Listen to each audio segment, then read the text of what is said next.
Hi everyone, welcome to Life Tips by Ning. In today's video, I'm sharing how to analyze a Bazi chart if your daily master is a Yang Earth, called Wu in Chinese, looking like this, born in the summertime.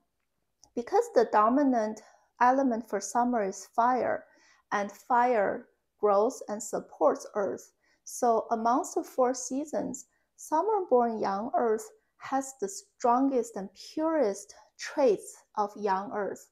So on the positive side, they're very solid, stable, trustworthy, and reliable, and they hold on to their principles and very principle-driven people. But on the other side of the coin, they can be, relatively speaking, less flexible. They tend to be stubborn, and sometimes because they lack stability, so it takes them a long time to think through a decision before they take action.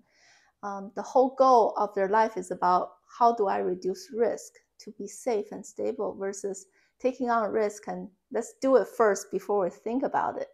So that's kind of a highlight summary of their personality.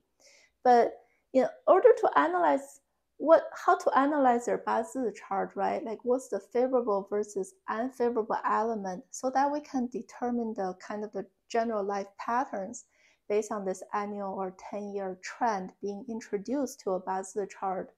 The first logic is this daily master Yang Earth is the center of this stage. The question is, how can I combine and have the remaining 7 characters partner with each other to provide the optimal environment for this daily master to thrive? And Yang Earth is all about inclusion, absorbing all kinds of environmental impact and turning into growing life. It's a life-bearing form. It grows trees, flowers, plants to feed all lives on Earth. So that's kind of the strength and the reason for existence for Yang Earth. So as I mentioned in the Spring-born Yang Earth series, the demand for external environment is quite high. Not only it cannot be too dry, like a deserty environment, or it's only sun and earth, the earth actually ends up cracking. It's so dry, it's not able to produce plants. But on the other hand, if it's so wet and cold, you might form a solid sheet of ice over the earth. It's also not able to produce life. So it really requires this delicate balance between the sunshine, the warmth, and the moisture and the rain. And from the angle of how strong this earth is, meaning that it cannot be super solid and condensed to the point that plants is not able to root in the solid and hard earth. But on the other hand, if it's so light, a wind can blow it all over the place, and it also doesn't enable plants to root itself. That's why that's how we kind of analyze a Bazi, right? What do I need from the remaining 7 letters to provide this delicate optimum growing environment? And we know that if your position number 6 is summer, and typically the summer month, you already do the check mark of this warmth requirement, because most of this summer month, like May, June, and July, the dominant chi for their earthly branch is the fire and earth type. So I already know my kind of prerequisite for the summer season is I have this warmth, I have this solid earth type of initial condition. So after knowing those 2 letters, what do I really need from the remaining 6 letters to kind of give me that other balancing requirement? So that's how we identify the favorable element. So for example, this May birth month, the earthly branch is called Si in Chinese. It's a Yin Fire type. And we know fire grows earth. So this type of earth, Yang Earth in the month of May, it's fairly warm. It's not as hot as the prime day of June during the summer season, But I have a strong support making the Earth fairly solid. So to balance that, my number one probability of risk is too much Earth and too solid of Earth. So my number one craving favorable element will be a useful yang wood, because yang wood is the most effective in loosening up the Earth to make it more useful. And on the condition I have a strong yang wood, then secondarily, I like this combination of the sun and rainwater, right? The Yang Fire and the Yin water pairing together to give me that kind of a finer adjustment to make me like super useful to produce plants or grains. But relatively speaking, this yang wood is number one, is a primary favorable element to cope with the number one risk of the dense, solid earth type. And moving on to the birth month of June, the earthly branch is a Yang Fire.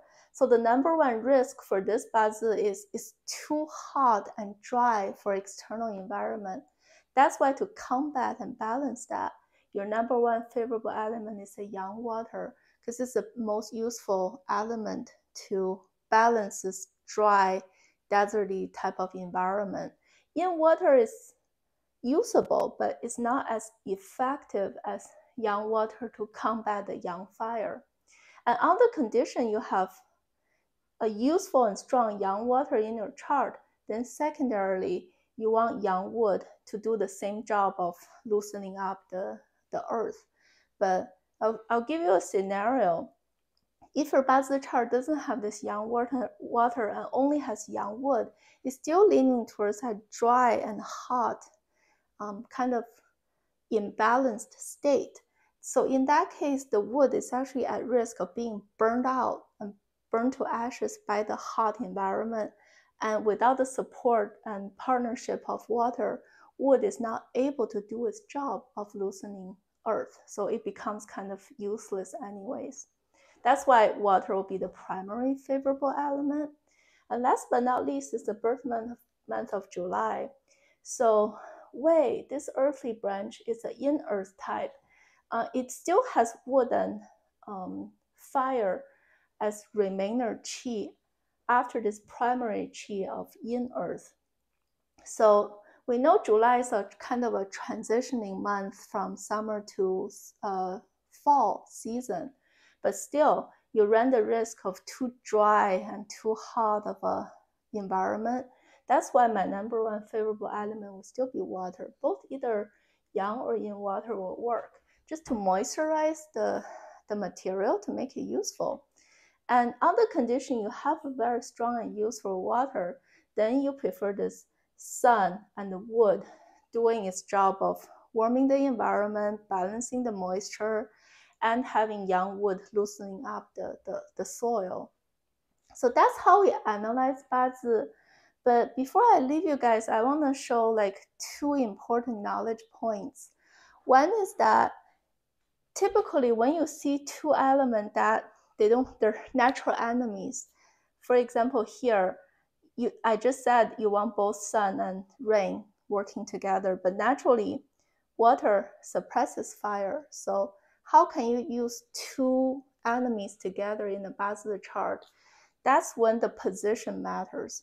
So let's say if they're placed right next to each other, like position number 1 and 2, that's not ideal because they kind of reduce the strength of desired element.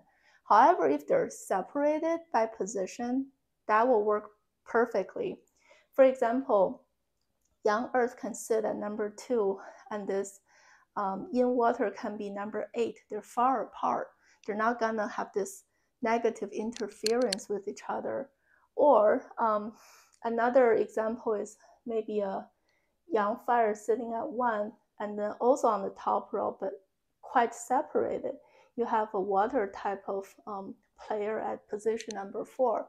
And that's how you ideally use like enemy type of elements in your chart. And the last point I want to make is don't just follow this as a rule of thumb. This is general probability.